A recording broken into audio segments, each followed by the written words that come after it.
بسم اللہ الرحمن الرحیم بسم اللہ الرحمن الرحیم الحمدللہ رب العالمین والصلاة والسلام علی رسولہ محمد وآلہ واصحابہ اجمعین اما بعد۔ درس نمبر 145۔ آج کے سبق کا عنوان ہے عام میں تخصیص مستقل اور غیر مستقل کے ذریعے سے۔ عام کی بحث چل رہی تھی کہ عام کا حکم کیا ہے، تو امام شافعی اور احناف کا مسلک یہ تھا کہ عام تمام افراد کو شامل ہوتا ہے، لیکن پھر احناف اور امام شافعی رحمۃ اللہ علیہ کے مسلک کے درمیان یہ فرق ہے کہ احناف کے نزدیک تمام افراد کو حکم قطعیت کے ساتھ شامل ہوتا ہے، اور امام شافعی رحمۃ اللہ علیہ کے نزدیک تمام افراد کو قطعیت کے ساتھ شامل نہیں ہوگا، بلکہ عام یہ میزنیت ہوگی، جس کی وجہ سے آگے فرق پڑے گا۔ لہٰذا احناف کے نزدیک کسی قطعی دلیل کے ساتھ اس میں تخصیص ہوگی، اور شوافع کے نزدیک خبر واحد اور قیاس کے ذریعے سے بھی اس میں تخصیص ہو سکتی ہے۔ آج کے سبق میں یہ بتائیں گے کہ اگر عام اور خاص میں تعارض ہو جائے تو پھر کیا کریں گے۔ تو فرماتے فَإِذَا ثَبَتَ هَذَا فَإِن تَعَارَضَ الخاص والعام فإن لم يعلم التاريخ حمل على المقارنة مع أن في الواقع أحدهما ناسخ والآخر منسوخ، لكن لما جهلنا الناسخ والمنسوخ حملنا على المقارنة، وإلا يلزم الترجيح من غير مرجح، فعند الشافعي رحمه الله يخص به، وعندنا يثبت حكم التعارض في قدر ما تناوله۔ بس جب یہ بات ثابت ہو گئی تو اگر خاص اور عام میں تعارض ہو جائے تو اگر تاریخ معلوم نہ ہو تو اس کو مقارنت پر محمول کیا جائے گا۔ حالانکہ واقع میں ان میں سے ایک ناسخ ہوگا اور دوسرا منسوخ ہوگا، لیکن جب ہم ناسخ اور منسوخ سے لا علم رہے تو ہم اس کو مقارنت پر محمول کریں گے، ورنہ ترجیح میں بغیر مرجح کے لازم آ جائے گی، اور امام شافعی رحمۃ اللہ کے نزدیک اس کے ساتھ خاص ہو جائے گی، اور ہمارے نزدیک تعارض کا حکم ثابت ہو جائے گا اس مقدار میں جن میں یہ دونوں شامل ہیں۔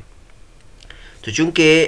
اصل میں اختلاف ہے تو اس کے جو متفرع مسائل ہے اس میں بھی اختلاف ہو گیا۔ ہمارے نزدیک عام بھی طاقت میں خاص کے برابر ہے، اور امام شافعی رحمۃ اللہ کے نزدیک عام اور خاص میں برابری نہیں ہے، خاص میں قطعیت ہے اور عام میں قطعیت نہیں ہے، لہٰذا ان کے نزدیک جب عام اور خاص میں تعارض ہو جائے تو عام میں اتنے افراد جت میں خاص اس کو نکال رہا ہے اس کو وہ خاص ہو جائیں گے، لیکن احناف کے نزدیک اس میں تعارض کہیں گے، یعنی عام کہتا ہے کہ یہ تمام افراد کو شامل ہے، خاص کہتا ہے کہ ان میں سے بعض کو شامل نہیں ہے، تو ہم اس کو تعارض اور نسخ کے قبیل سے قرار دیتے ہیں۔ لیکن چونکہ ہمارے پاس تاریخ معلوم نہیں ہے کہ اس کی وجہ سے ہم اس کو ناسخ اور منسوخ پر محمول کر دیں، تو اس لیے ہم اس کو تعارض کی میں لے جاتے ہیں، اور جب تعارض ہو جائے تو اب آگے پھر تفصیل ہے، یعنی اس کا کوئی ایک خاص حکم نہیں ہے، آگے تفصیل ہے اور وہ تفصیل بیان کرتے ہیں۔ وَإِنْ كَانَ الْعَامُ مُتَأَخِّرًا يَنْسُخُ الْخَاصَ عِنْدَنَا وَإِنْ كَانَ الْخَاصُ مُتَأَخِّرًا فَإِنْ كَانَ مَوْصُولًا يَخُصُّهُ فَإِنْ كَانَ مُتَرَاخِيًا يَنْسُخُ فِي ذَلِكَ الْقَدْرِ عِنْدَنَا فِي الْقَدْرِ الَّذِي يَتَنَاوَلُهُ الْعَامُ وَالْخَاصُ وَلَا يَكُونُ الْخَاصُ نَاسِخًا لِلْعَامِ بِالْكُلِّيَّةِ بَلْ فِي ذَلِكَ الْقَدْرِ فَقَطْ حَتَّى لَا يَكُونُ الْعَامُ عَامًا مُخَصِّصًا بل يكون قطعيا في الباقي لا كالعام الذي خص منه البعض۔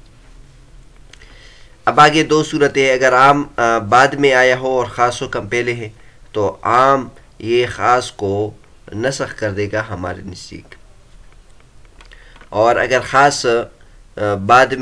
حکم بعد میں آیا ہو تو اگر یہ اس کے ساتھ متصل ہو تو اس کو خاص کر دے گا، اور اگر یہ متراخی ہو بعد میں ہو تو اس کو صرف اس مقدار میں منسوخ کرے گا جس مقدار میں خاص جتنے افراد کو شامل ہے۔ یعنی مثلا اگر عام کا حکم 100 افراد کو شامل ہے اور خاص نے ان میں سے 10 کو خاص کر دیا تو باقی جو 9 ہے اس کو 90 ہے اس کو عام شامل ہوگا، اور اس 10 کو وہ خاص کر دے گا۔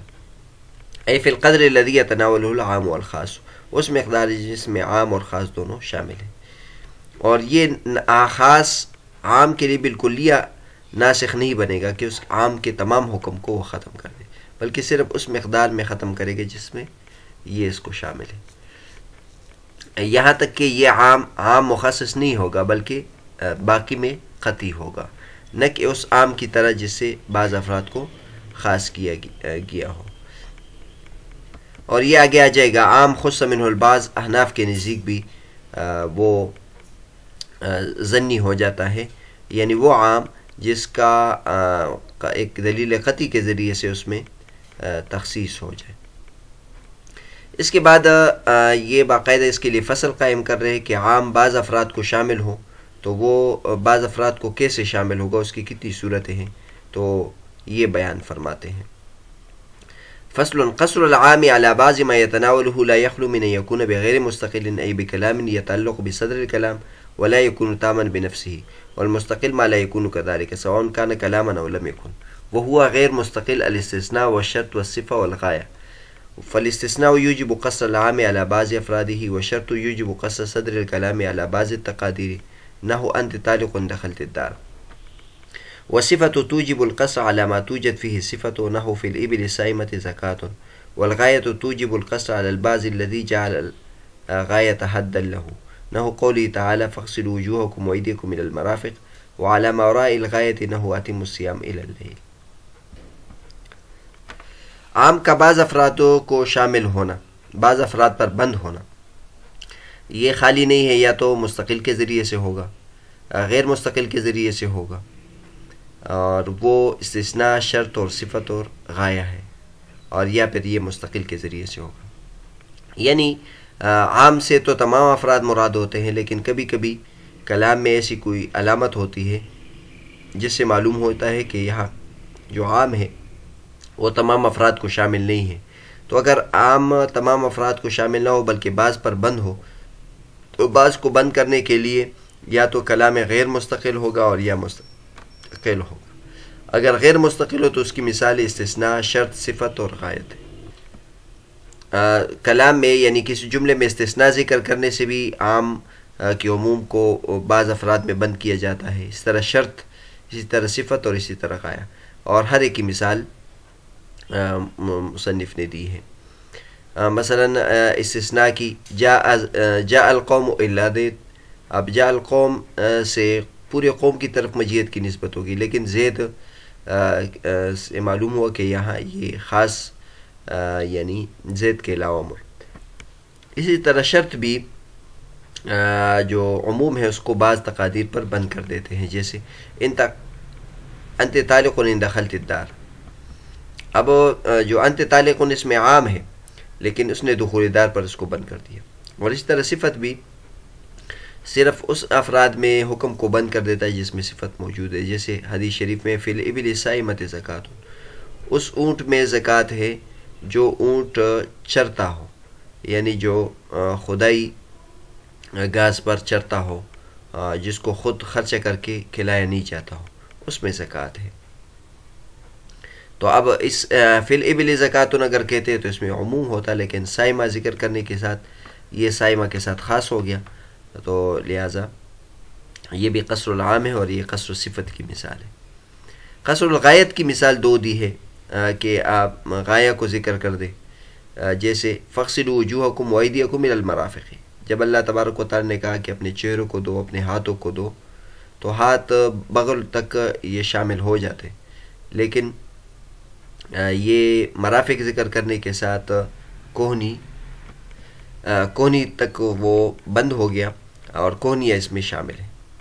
اور اسی طرح اتموا الصیام الی اللیل ہے. جب آپ کہا کہ روزہ رکھو تو روزہ دن اور رات سب شمار ہوتے. یا یہ بھی اس کی بھی مثال دیتے ہیں کہ روزہ رکھو تو ایک گھڑی کا روزہ بھی ہے، لیکن اس کو کھینچ کے رات تک کر دیا ہے، تو یہ اس کی مثال ہو جائے گی. یا تو غایہ کی دو مثالیں دی ہے کہ جس میں غایہ حد بن جائے، اور ایک وہ ہے کہ جو ماوراء الغایہ ہو. تو دو مثالیں اس لیے دی. ایک میں کم کرنے کے لیے، یعنی بغل تک تھا اس کو ہاتھ اس کو کوہنی تک لے آئے، اور ایک میں اس کو کھینچا ہے کہ ایک گھڑی کے روزے سے رات تک اس کو شامل کر دیا. تو بہرحال آج اس سبق میں قصر العام اور قصر غیر متصل کی پھر چار قسمیں. یہ قصر غیر مستقل کی چار اقسام ہے: استثناء، شرط اور وصف اور غایہ. اس کے بعد اگلے مرحلے کی طرف جاتے ہیں کہ اگر قصر کلام مستقل کے ذریعے سے ہو تو اس کی مثال دیتے ہیں. او بمستقل وهو القصر بمستقل التخصيص وهو اما بالكلام وغيره وهو اما بالعقل الضمير يرجع الى غيره نحو خالق كل شيء يعلم ضرورة ان الله تعالى مخصوص منه وتخصيص الصبي والمجنون من خطابات الشرع من هذا القبيل. واما الحس انه اوتيت من كل شيء واما العادة انه لا يأكل رأسا يقع على المتعارف واما كون بعض الافراد ناقصا فيكون اللفظ اولى بالبعض الاخر انه كل مملوك لي فهو حر لا يقع على المكاتب ويسمى مشككا او زائدا عطفا على قوله ناقصا ايوه واما كون بعض افراده زائدا كالفاكهة لا يقع على العنب. یا کلام مستقل کے ذریعے سے ہوگا، یعنی عام کو بعض افراد میں مستقل کے ذریعے سے بند کیا گیا ہوگا تو اس کو وہ تخصیص ہے. اور تخصیص پھر یا تو کلام کے ذریعے سے ہوگا یا غیر کلام کے ذریعے سے ہوگا. اور غیر کلام کی مثال انہوں نے دی ہے کہ یا عقل ہوگی اور یا حس ہوگی یا عادت ہوگی اور یا بعض افراد ناقص ہوں گے اور یا بعض افراد زائد ہوں گے. یعنی ہم عام کو کلام مستقل کے ذریعے سے خاص کر رہے ہیں. مستقل کے ذریعے سے ضرور نہیں ہے کہ وہ کلام ہو، مستقل کے ذریعے سے خاص کر رہے ہیں تو پھر اس کی آگے اس کو بتا رہے کہ اس کو تخصیص کہتے ہیں. پھر یہ کلام کے ذریعے سے ہوگا اور یا غیر کلام کے ذریعے سے. کلام کی تفصیل یہاں ذکر نہیں کر رہے ہیں، انشاءاللہ وہ اگلے سبق میں ہم ذکر کریں گے. یہاں جو غیر کلام کے ذریعے سے تخصیص ہو اور مستقل کے ذریعے سے ہو اس کے بارے میں بتا رہے کہ اس کی 4 قسمیں ہیں. نمبر 1 عقل، نمبر 2 حس، نمبر 3 عادت اور نمبر 4 یہ ہے کہ بعض افراد کا ناقص ہونا اور 5 یہ کہ بعض افراد کا ظاہر ہونا. ہر ایک کی مثال دی ہے. عقل کی مثال دی ہے خالق کل شیء. اللہ تبارک و تعالیٰ کے بارے میں ہم کہتے ہیں خالق کل شیء. اب اس میں عموم ہے کہ اللہ تبارک و تعالیٰ تمام چیزوں کے خالق ہے، لیکن اس میں سے بعض کو ہم خاص کرتے ہیں اور بعض کو جو خاص کرتے ہیں وہ عقل کے ذریعے سے خاص کرتے ہیں. وہ یہ ہے کہ اللہ تبارک و تعالیٰ اس شے سے نکل جائیں گے، یعنی اللہ تبارک و تعالیٰ خود اپنے خالق نہیں ہے. تو اللہ تبارک و تعالیٰ تمام چیزوں کے خالق ہے، تو اس میں سے اللہ تبارک و تعالیٰ کی ذات مخصوص ہو جائے گی. اسی طرح دوسری مثال انہوں نے دی ہے کہ شریعت کے جتنے بھی خطابات ہیں ان میں سے بچے اور مجنون کو ہم خاص کرتے ہیں تو یہ عقل کے ذریعے سے کرتے ہیں. مثلا اللہ تبارک و تعالیٰ کہتے ہیں صلو اور ادو زکوٰۃ اور اس طرح حج کے بارے میں حکم ہے، اس طرح تمام شریعت کے احکامات کے بارے میں حکم ہے. تو اس میں سے جو بچہ ماں کے گود میں ہو، اسی طرح جو مجنون ہے اس کو ہم خاص کرتے ہیں. تو یہ عقل کے ذریعے سے خاص کرتے کہ اس بندے کو اللہ تبارک و تعالیٰ مکلف نہیں بنا سکتے. اس طرح حس کی مثال یعنی وہ تخصیص جو ہم آنکھ کے ذریعے سے اور دیکھنے کے ذریعے سے ہم معلوم کر سکتے ہیں کہ یہ اس میں شامل نہیں ہو سکتا. جیسے اللہ تبارک و تعالیٰ نے بلقیس کے بارے میں کہا ہے وہ اوتیت من کل شیء، کہ بلقیس کو سب کچھ دیا گیا تھا. تو یہاں سب کچھ سے مراد یہ ہے کہ مال دولت بہت زیادہ اور سلطنت یہ مراد ہے، تمام چیزیں مراد نہیں ہیں. مثلا ہم دیکھ سکتے ہیں کہ وہ مرد نہیں تھا، اور اسی طرح ہم یہ دیکھ سکتے ہیں کہ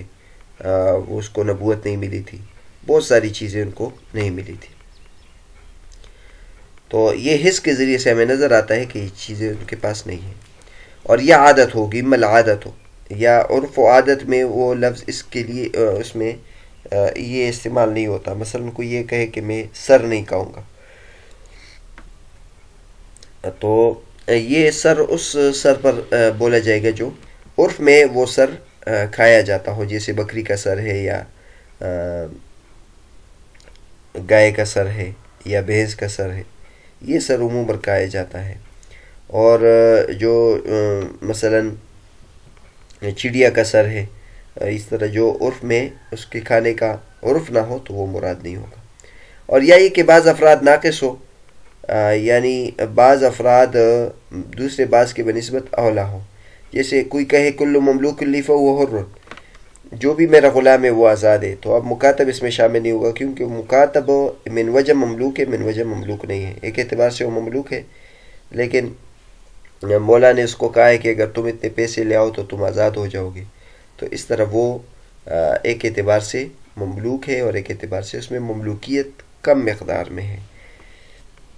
اور اس کو کلی مشکک کہتے ہیں۔ کلی مشکک آپ نے منطق میں یہ اس کو پڑھا ہوگا،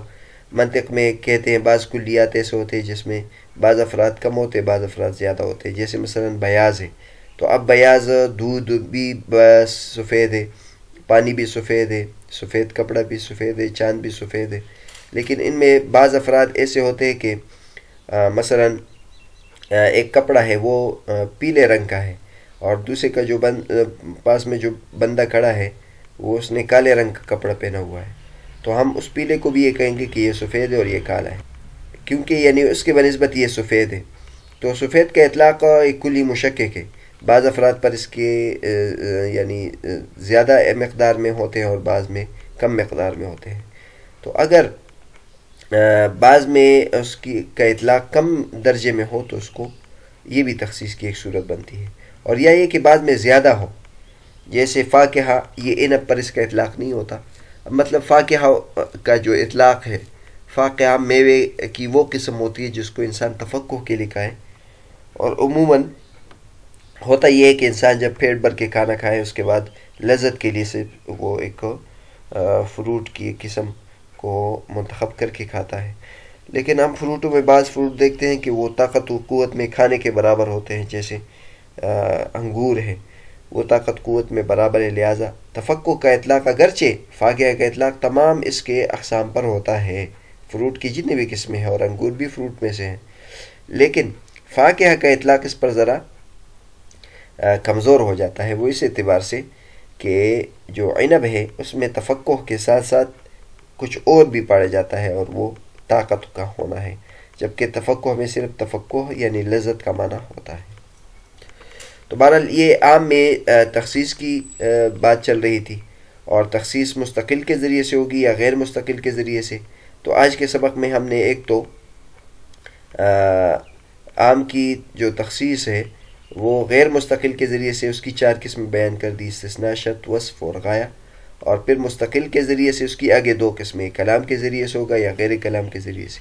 غیر کلام کے ذریعے سے تو اس کی پھر 5 قسمیں ہیں، عقل، حس، عادت، بعض افراد کا ناقص ہونا اور بعض افراد کا زائد ہونا۔